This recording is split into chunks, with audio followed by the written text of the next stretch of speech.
Saudara Majelis Hakim Pengadilan Negeri Jakarta Selatan mendatangi TKP pembunuhan Yosua di rumah Verdi Sambo di Kompleks Polri Duren 3 dan juga ada rumah pribadi di Jalan Saguling. Kita bahas bersama dengan kuasa hukum terdakwa Eliezer. Sudah ada Roni Talapesi dan juga pakar hukum dari Universitas Brawijaya, Aan Widiarto. Saya ke Pak Roni dulu. Selamat petang, Bapak-bapak.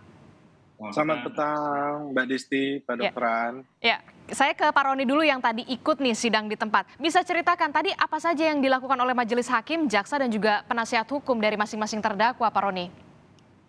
Iya, Mbak Disti, kami atas dasar undangan dari jaksa penuntut umum untuk menghadiri pemeriksaan setempat, yaitu terkait dengan perkara yang sedang berjalan ya. Kemudian titik pertama yang dikunjungi atau yang di sidang di tempat itu adalah di rumah Saguling. Nah, kami juga ikut mengikuti dari tim penasihat hukum masing-masing 2 orang yang disediakan yang boleh hadir masuk ke dalam. Jadi di dalam kami melihat terkait dengan rumah yang ada di Saguling, kemudian kami melihat juga majelis hakim melihat beberapa ruangan, kemudian melihat juga Ruangannya di rumah Saguling yang dicek ya, ruangan mana saja? Termasuk di sana juga ada ruang senjata, begitu katanya yang disebutkan Eliezer?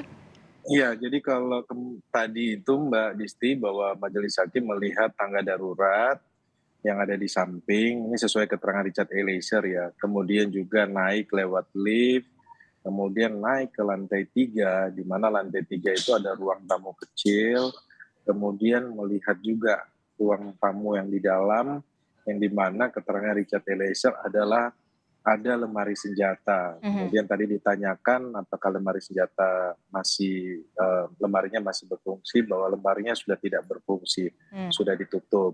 Nah, kemudian juga pun melihat juga di lantai 2, di mana lantai 2 itu adalah ruang pertemuan yang di tanggal 10 yang pernah disampaikan oleh klien saya, di mana itu dijanjikan uang dan kemudian juga pun diambil handphonenya untuk ditukar dengan handphone yang baru berdasarkan keterangan Richard Eliezer, keterangan Kuat Maruf, dan keterangan dari Ricky Rizal. Oke, di rumah Saguling itu juga ada dikatakan Eliezer ada perencanaan pada saat Putri juga tahu. Apakah dicek juga ruangan itu?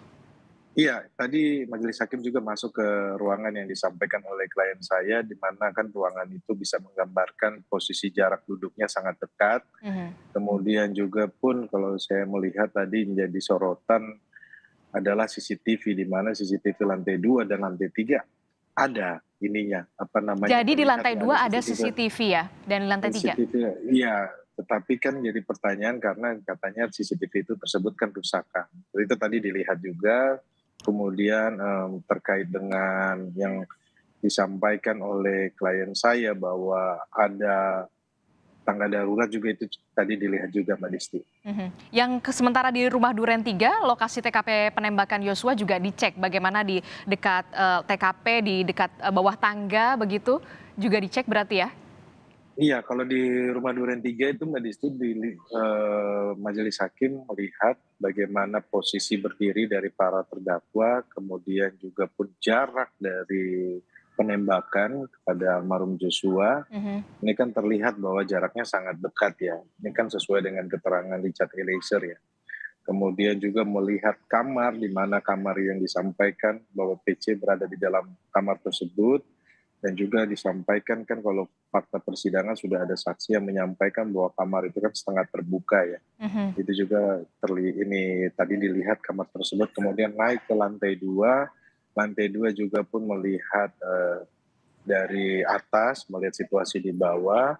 Nah, ini juga pun Mbak Disti untuk menjawab keraguan publik atau menjawab dari komentator yang menyampaikan kenapa tembak itu tidak di kaki atau tidak diarahkan di mana gitu kan.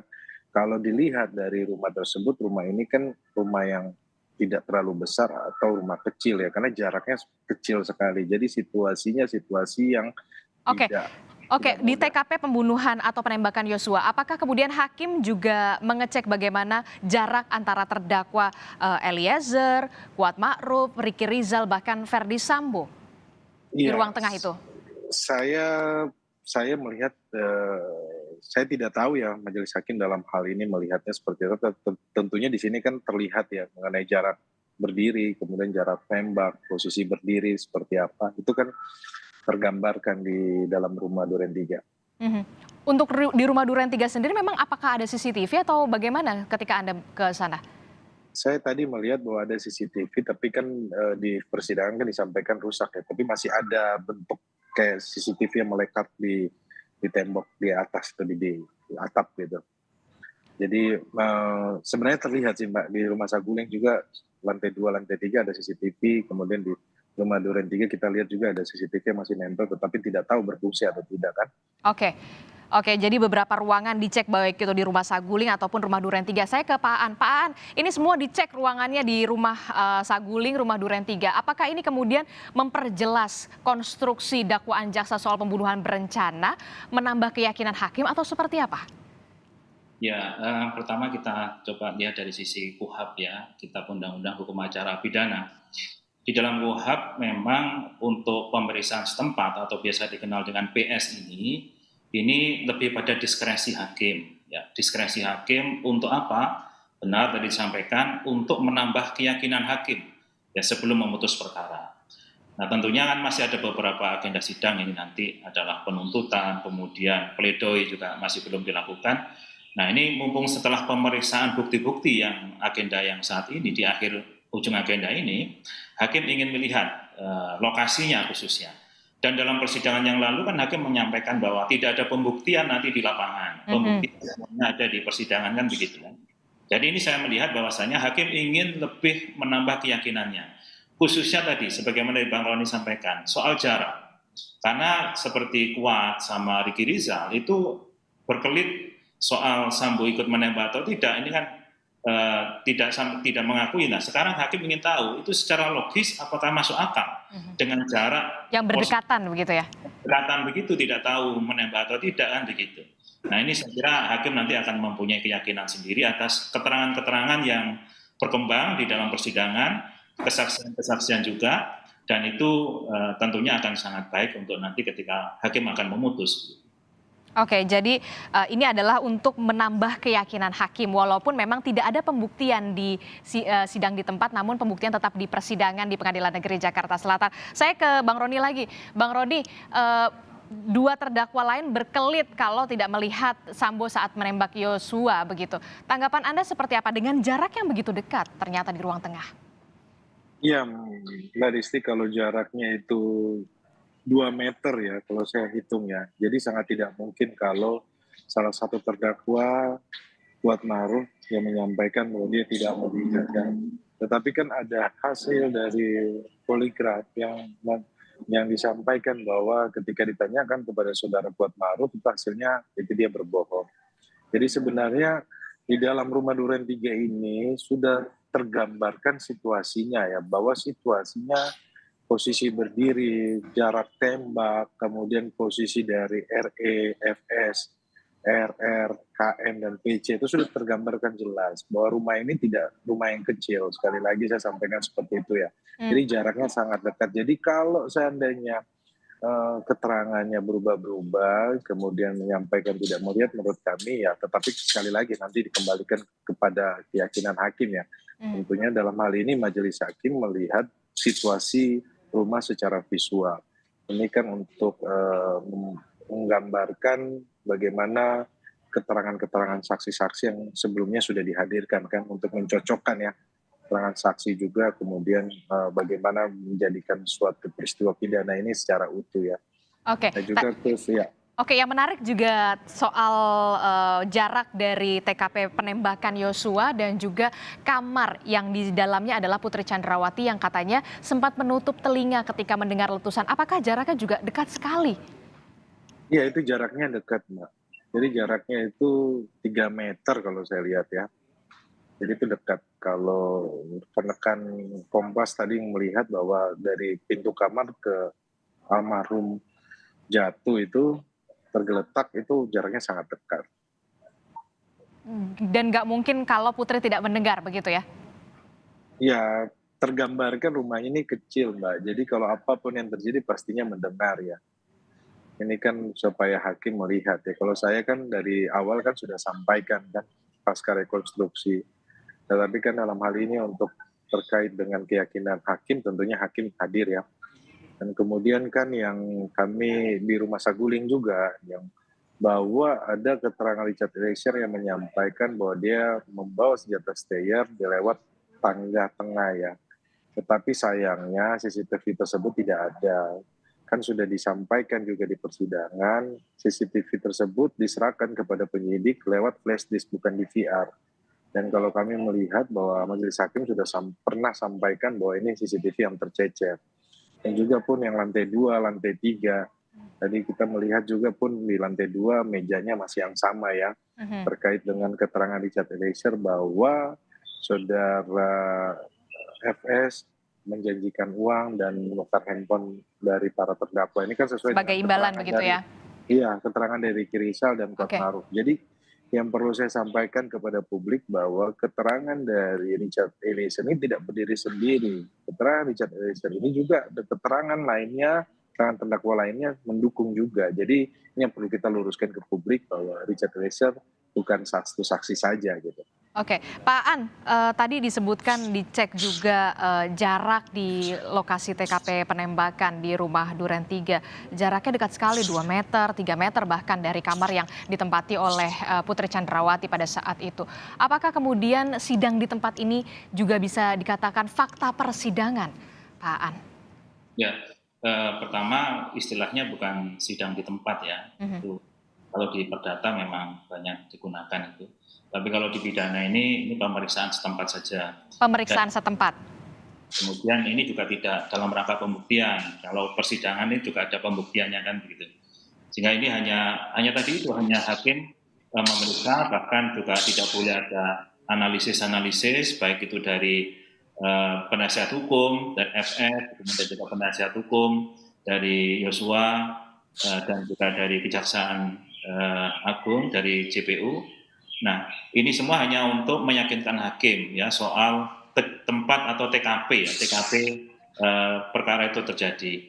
Kenapa hakim perlu keyakinan? Karena dalam persidangan kemarin kita lihat bahwa keterangan saksi maupun juga bukti-bukti yang mendukung tadi ya pemeriksaan lie detector, kemudian juga soal psikologi, ini semua ada hal yang bertentangan.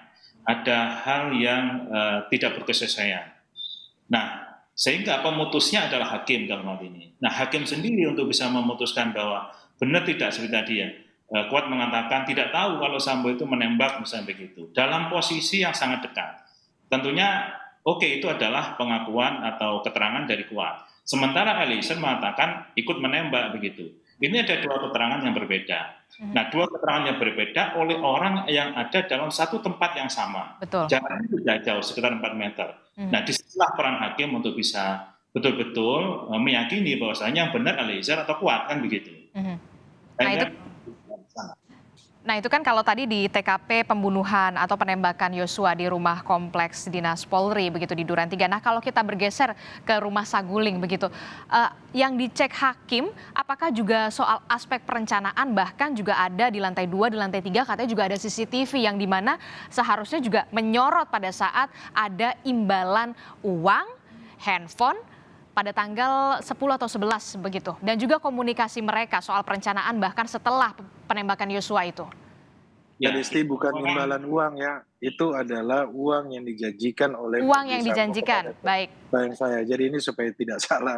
Karena belum betul-betul diterima begitu ya, Bang Roni ya? Maaf ya. Oke, Pak. Kita selalu sama Bang Roni ya, selalu netral walaupun menjadi ya beliau sangat hati-hati dalam pembelaannya. Itu sangat bagus sekali ya. Jadi kalau saya melihat begini, yang disampaikan sangat jelas dan terang yang ada di Saguling, lantai 2 dan lantai 3. Lantai 2 kan ruang kerja, kemudian lantai 3 itu ruang keluarga yang tempat perencanaan itu semua adalah keterangan Eliezer. Kan begitu. Nah, dari sinilah hakim nanti perlu melihat lokasinya. Benar nggak sih di sana ada lift? Betul nggak sih di sana itu ada tangga yang bawa stair tadi? Betul nggak ada lantai 2? Betul nggak ada lantai 3? Ada meja kerja dan sebagainya. Itu kan sebenarnya menambah keyakinan hakim bahwasanya Eliezer itu tidak ngarang gitu. gampangnya adalah kalau sampai Eliezer mengatakan di ruang kerja disodori amplop yang nanti akan diberikan uangnya, hanya diperlihatkan saja nanti akan diberikan setelah itu 1 miliar, 500 kan itu di lantai 2 begitu. Di sana ada ruang kerja. Nah, hakim kan mencocokkan. Ada ruang kerja tidak di Saguling lantai 2? Kalau ada, nah itu menambah keyakinan begitu. Karena memang sendirian bukti seperti CCTV, saksi itu kan minim. Karena dikatakan rusak dan sebagainya. Sehingga yang ada kan tinggal bukti yang tidak bisa bicara, ya, tembok, kursi, kemudian lift, itu kan yang nanti bisa diajak bicara tanda kutip oleh hakim dalam hal ini.